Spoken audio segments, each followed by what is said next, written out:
Hey everyone, it's GreenEyedGuide. Let me read you some of my favorite headlines. Okay, what Red Bull does to your liver will shock you. Here's another one. Proof that energy drinks can destroy your liver. Okay, here's another one. Drinking more coffee may undo liver damage from booze. So what's going on here? What does caffeine do to your liver? Those answers and more. Ready? Let's go.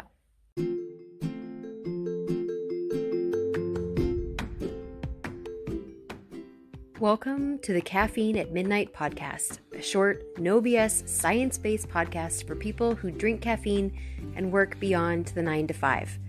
I'm your host, Danielle Robertson Rath, also known as Green-Eyed Guide. I research caffeine, energy drinks, and fatigue in the workplace. I'm the author of Are You a Monster or a Rock Star? A Guide to Energy Drinks, and How to Get Shit Done When You Feel Like Shit. Oh, by the way, I kind of like the S word, sorry. You can learn more about me, what I do, my books, my educational background, all that good stuff at greeneyedguide.com. For now, grab your favorite caffeinated beverage and your favorite note-taking app, and let's do this.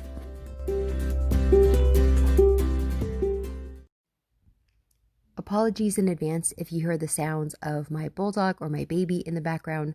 I don't have a lot of time or a lot of fancy podcast equipment.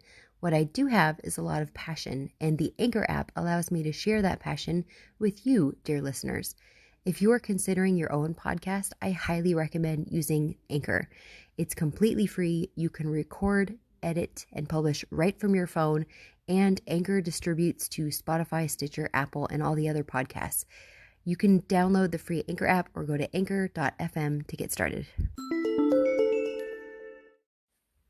First of all, I want to give a shout out to YouTube username Legendary2754, who asked me on a YouTube video in the comment section what caffeine does to your liver. So that question inspired this episode. Now let me cut to the bottom line. Caffeine doesn't do anything bad to the liver unless you've had a huge excess of caffeine and or energy drinks. I'll talk more about the science in a moment, but let me revisit those headlines I read in the beginning of this episode, only this time I'm going to read the subheading that accompanies each headline. Okay, so here's the first one. What Red Bull does to your liver will shock you. A woman who downed up to 5 liters of Red Bull a day warns others of the shocking health risks. Okay, here's the second headline. Proof that energy drinks can destroy your liver. One man suffered from acute hepatitis after drinking, wait for it, 5 energy drinks per day. So this is just 2 examples, and I'm going to give you plenty more before this episode is over, of how caffeine or energy drinks in excess hurts your liver. Caffeine by itself, energy drinks consumed in moderation, is fine.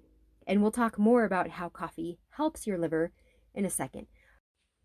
All right, let's talk about caffeine science. Woohoo, my favorite part. What happens when you consume caffeine? Where does it go? What does it do? How does it reach the liver? And what happens when it gets there? Caffeine is rapidly and completely absorbed by the gastrointestinal tract, and it's readily distributed throughout all tissues of the body. When it's absorbed through your gastrointestinal tract, it makes it from your bloodstream into the liver, where it's absorbed, metabolized by the cytochrome P450 oxidase enzyme system. In particular, it's by the CYP1A2 enzyme. Now, all you have to know here, if you're not a science nerd like me, is that this system in your liver is a big deal. This is like the LAX of your body in terms of handling all of the foreign bodies, all of the things that aren't basic carbohydrates, fats, or proteins. Your liver handles this, and the cytochrome P450 oxidase enzyme system is a giant machine that handles it all. It does the heavy lifting. Your genes, in other words, the genetic instructions that help your body build this giant machine in your liver that does all the heavy lifting, varies dramatically from person to person. Genetics of this enzyme, the CYP1A2 gene, varies a lot from person to person. So that's why caffeine affects people so differently. Furthermore, when caffeine is metabolized in the liver, it's metabolized into more than 25 different derivatives. So, in other words, that caffeine molecule in your liver turns into 25 different pieces.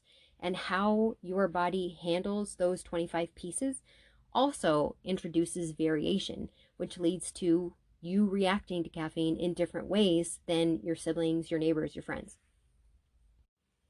I'll also mention here that cigarette smoking doubles the rate of caffeine clearance by increasing liver enzyme activity, which might explain the higher rate of caffeine consumption among smokers.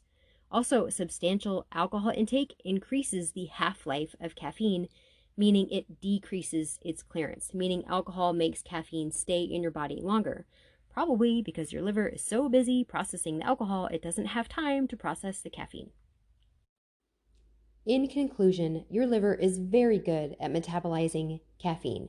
Let me give you 3 key takeaways. Here are 3 important things you need to know and remember when it comes to caffeine, energy drinks, and your liver. Important thing number 1, moderation is key. Anytime you read a news article about energy drinks or caffeine causing liver injury or hurting your liver, read the article carefully, because I can almost guarantee you it's going to be a story about someone who consumed caffeine or energy drinks in excess, or they consumed energy drinks in excess with alcohol.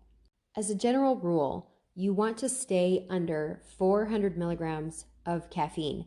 Past that magic number, past 400 milligrams of caffeine, the side effects of caffeine start outweighing the benefits. I encourage you to read your labels carefully. Figure out how much caffeine is in your favorite tea, your favorite coffee, your favorite energy drink, and you can make sure to stay under 400 milligrams of caffeine. That will ensure that your liver is never overwhelmed by the amount of caffeine it needs to process. Important thing number 2, you need to be careful of the other stuff, what's called the food matrix, in your drinks. B vitamins are very popular in energy drinks, but other quote-unquote healthy beverages and other nutrition supplements have B vitamins too. And there is such a thing as too much. Yes, even when it comes to water-soluble vitamins.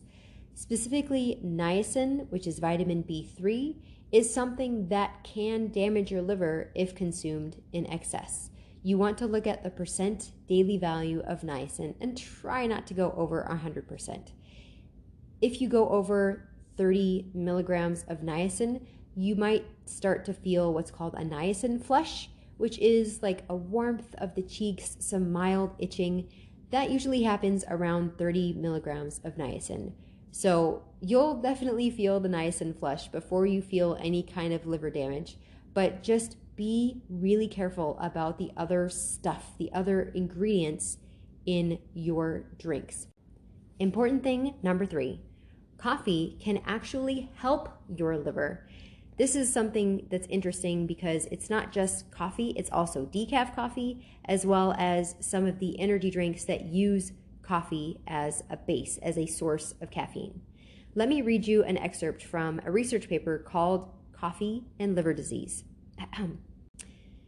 The clinical evidence of beneficial coffee consumption in hepatitis B and C, as well as non-alcoholic fatty liver disease and alcoholic liver disease, has been presented. In this paper, I'm reading the abstract, remember. Coffee consumption is associated with improvement in liver enzymes, especially in individuals with risk for liver disease.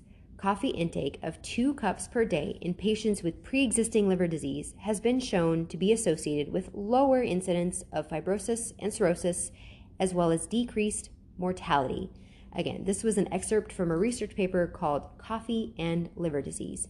In this paper, they presented evidence that the food matrix, or the coffee and the antioxidants in coffee, helps your liver enzymes work better, which means that drinking coffee can help your liver be healthier. Ta-da! Amazing! So I think we'll stop right there with the good news. If you would like to view the full list of research papers I used as reference for this episode, please please go to GreenEyedGuide.com. There you'll find a blog post with the same name as this podcast episode. And in that blog post, you'll find my research citations as well as some infographics and other helpful visuals.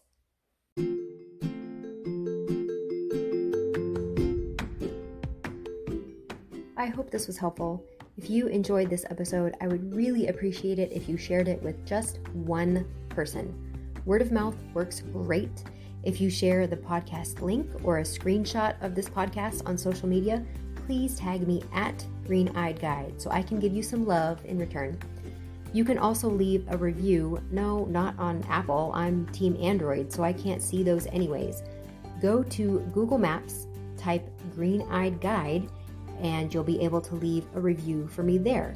You can also explore my pictures, see a link to my website, all that good stuff. Thanks again for listening. I hope you have a powerful and productive day. Take care.